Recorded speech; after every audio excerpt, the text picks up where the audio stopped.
Greetings everyone. So today I want to talk about some features in Google Calendar that you might not be aware of. All right, so pay attention. We're going to switch over to the screen and show you some tricks that you may not know. Okay, so in your Google Calendar, if you use it to do any kind of like task or any events or anything you want to keep up with that's coming up soon and you want a reminder, the Google Calendar is good for that kind of thing, right?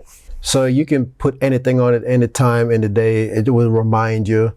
It will pull stuff from your email if you use Gmail, like bills are due and stuff like that that's coming up. Any kind of events, it'll automatically curate it on the calendar. Now, sometimes you want different views. And if you're a person that likes keyboard shortcut, I'm going to show you some tricks with the keyboard that you can use to change your view in Google Calendar. All right. If you want month, you click on M, it's going to give you the monthly view. If you want week, you click on W, it's going to give you the weekly view.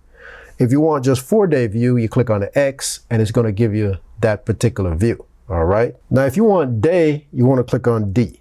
D is going to give you 1 day. That's it. There's a yearly view. So if you want to see the entire year, you click on Y and Y is going to take you to that particular list. And if you want to see the agenda view, right?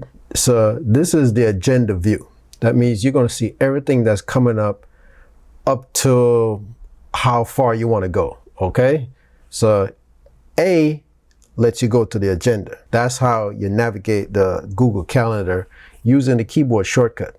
And if you ever want to get to it, you'd go to the drop down menu and it's pretty much showed up here. As you can see, it shows you the letter right here. But a lot of people don't realize it's there, right? And you go to the different views by clicking the drop down button.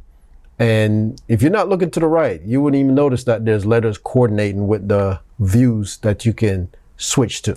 So there you go. That's how you switch to different views in Google Calendar if you use it to keep up with your events and reminders and stuff like that.